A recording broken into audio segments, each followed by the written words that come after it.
Bismillahirrahmanirrahim. Assalamualaikum warahmatullahi ta'ala wabarakatuh. Bismillah, alhamdulillah. Allahumma sholli ala sayyidina Muhammad wa ala ali sayyidina Muhammad.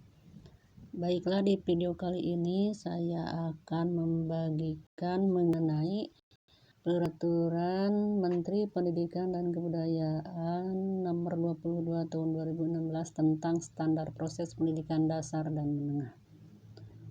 Tujuan dengan saya mengupload video ini yang pertama untuk mengingatkan kepada saya tentang isi dari standar proses pendidikan dasar dan menengah yang termuat dalam Permendikbud nomor 22 tahun 2016. Sekedar menghafal. Kali ada rekan guru, pengawas, kepala sekolah, pengawas atau pemerhati pendidikan yang lebih memahami tentang isi permen tersebut. Nah, sebelum dilanjutkan, tolong rekan-rekan semua saya minta di subscribe video ini, juga di like dan ditunggu komen-komennya, juga jangan lupa loncengnya dibunyikan supaya kalian dapat mengakses video-video saya selanjutnya. Juga bagikan kepada rekan-rekan kalian, barangkali teman-teman rekan-rekan ada yang membutuhkan. Baiklah, pada permen ini 15 halaman dan ada 6 bab. Bab yang pertama pendahuluan.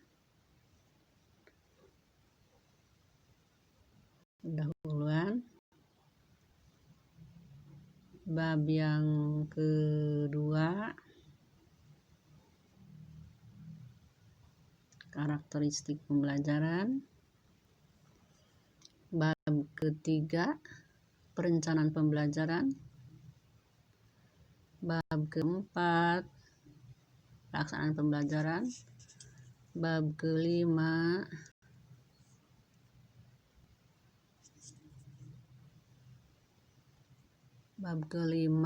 penilaian proses dan hasil pembelajaran.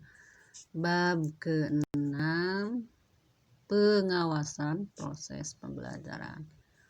Itulah garis besar isi dari Permendikbud nomor 26 tentang standar proses pendidikan. Selanjutnya kita lebih dalam lihat per bab. Pada bab pertama ini ada apa saja, bisa kita lihat.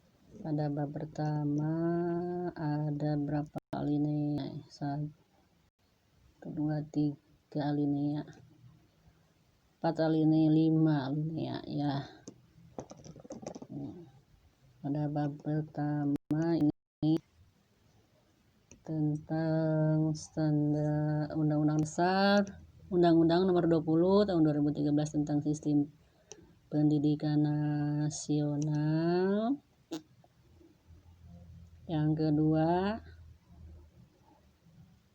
mengenai standar adalah kriteria mengenai pelaksanaan pembelajaran pada satuan pendidikan yang mengacu pada standar kompetensi lulusan dan standar proses. Selanjutnya pada alinea ketiga, proses pembelajaran pada satuan pendidikan diselenggarakan secara interaktif, inspiratif, menyenangkan, menantang, motivasi peserta didik untuk berpartisipasi aktif secara serta memberikan ruang yang cukup bagi prakarsa, kreativitas, dan kemandirian secara bakat, minat, dan perkembangan fisik psikologis peserta didik. Selanjutnya, sesuai dengan standar kompetensi lulusan dan standar isi, maka prinsip. Nah, ini prinsip pembelajaran digunakan. Apa saja prinsip-prinsipnya? 14 prinsip.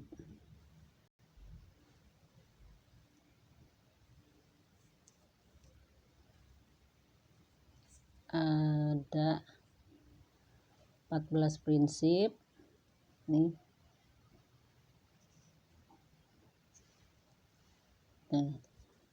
Ya.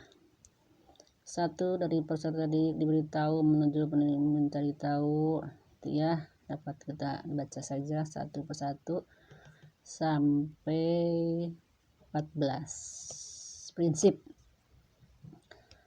Itu pada bab 1. Pada bab 2 mengenai karakteristik pembelajaran. Karakteristik pembelajaran pada setiap satuan pendidikan terkait erat pada standar kompetensi lulusan dan standar isi. Standar kompetensi lulusan memberikan kerangka konseptual tentang sasaran pembelajaran yang harus dicapai. Standar isi memberikan kerangka konseptual tentang kegiatan. Kalau standar kompetensi lulusan memberikan kerangka konseptual tentang sasaran. Kalau standar isi memberikan konseptual tentang kegiatan pembelajaran.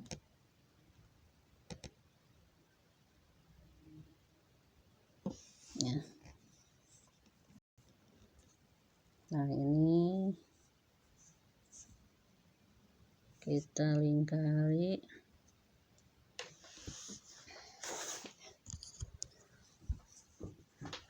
Rincian gradasi sikap pengetahuan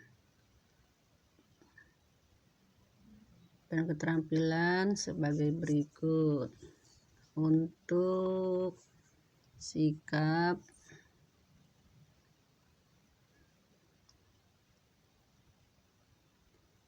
menerima, menjalankan, menghargai, menghayati, dan mengamalkan. Untuk pengetahuan, mengingat, memahami, menerapkan, menganalisis, mengevaluasi. Untuk keterampilan, mengamati, menanya, mencoba, menelar, menyaji, dan mencipta. Selanjutnya belajar dengan karakteristik kompetensi, itu ya pada bab 2. Selanjutnya pada bab 3 mengenai perencanaan pembelajaran. Pada bab 3 perencanaan pembelajaran, ini desain pembelajaran. Perencanaan pembelajaran dirancang dalam bentuk silabus dan RPP. Ya. Bagaimana tentang silabus? Nah, apa saja yang terdapat pada silabus memuat identitas mata pelajaran, identitas sekolah, kompetensi inti, kompetensi dasar, materi pokok, terus pembelajaran, penilaian, alokasi waktu, sumber belajar.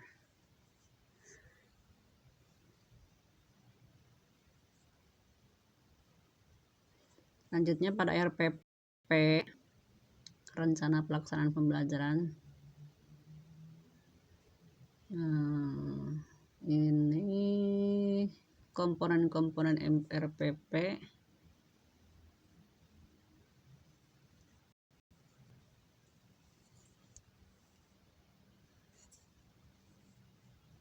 Komponen-komponen RPP terdiri atas identitas sekolah, Ngasih mata pelajaran kelas, materi pokok, kasih waktu, tujuan, kunci dasar, materi pelajaran, sampai penilaian hasil pembelajaran. Terus apa saja prinsip penyusunan RPP?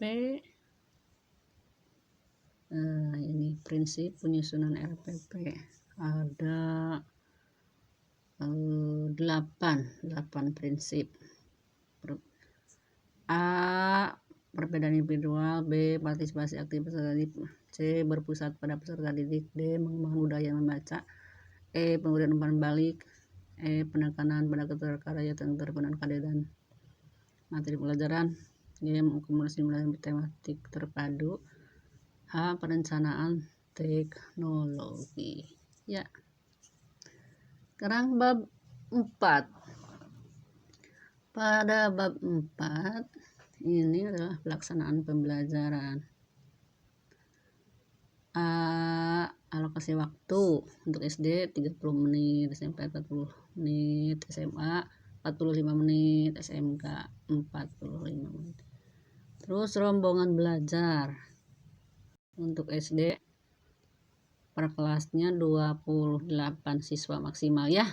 Untuk SMP 32, SMA 36, SMK 36, SDLB 5, SMPLB 8, SMLB 8. Untuk rombelnya SD rombel sampai 24 ya. Ini ya selanjutnya.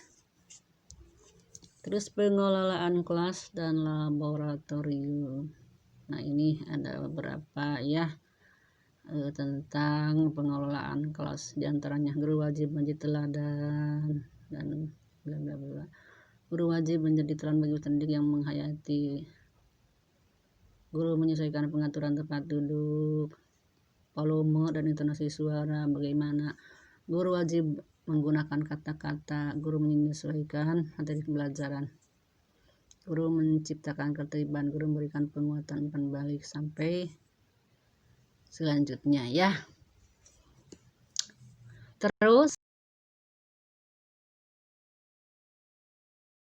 kegiatan inti. Pada kegiatan inti ini ada sikap, pengetahuan, keterampilan, dan kegiatan penutup. Ini ada poin-poinnya yang harus dibaca ya, yang harus dipahami. Bagaimana pada kegiatan pendahuluan ini termuat dengan jelas. Selanjutnya bagaimana pada kegiatan inti, pada kegiatan inti bagaimana ya. Pada kegiatan penutupnya harus bagaimana. Itu pada bab 4. Selanjutnya pada bab 5 mengenai penilaian proses dan hasil pembelajaran. Penilaian proses dan pembelajaran menggunakan pendekatan otentik yang memiliki kesiapan didik, proses dan hasil belajar secara utuh. Keterpaduan penilaian ketiga komponen tersebut akan menggambarkan kapasitas gaya dan perolehan belajar peserta didik yang mampu menghasilkan dampak instruksional. Dan selanjutnya ini pada bab 5. Terakhir bab 6. Proses pengawasan pembelajaran. Pengawasan proses pembelajaran. Pengawasan proses pembelajaran dilakukan melalui kegiatan pemantauan, supervisi, evaluasi, pelaporan atau tindak lanjut secara berkala dan berkelanjutan. Proses pengawasan bagaimana? Terus sistem dan entitas pengawasan itu sudah ada rinciannya. Terus proses pengawasannya apa saja? Ada pemantauan, supervisi, pelaporan, dan tindak lanjut. Pada pemantauan proses pembelajaran dilakukan pada tahap perencanaan, pelaksanaan, penilaian hasil belajar. Pemantauan dilakukan melalui antara lain diskusi kelompok, fokus, pengamatan, pencatatan, perekaman wawancara, dan dokumentasi. Supervisi proses dilakukan pada tahap perencanaan, pelaksanaan, dan penilaian hasil pembelajaran. yang dilakukan melalui antara lain pemberian contoh, belajar di kelas, diskusi, dan konsultasi atau pelatihan. Selanjutnya pelaporan. Hasil kegiatan pemantauan, supervisi, dan evaluasi proses pembelajaran disusun dalam bentuk laporan untuk kepentingan tindak lanjut pembelajaran keprofesionalan pendidik secara berkelanjutan. Itulah bahasan mengenai Permendikbud nomor 22 tahun 2016 tentang standar proses pendidikan dasar dan menengah yang ada 6, yang isinya ada 6 bab. Bab 1 pendahuluan, tadi bab 2 karakteristik pembelajaran,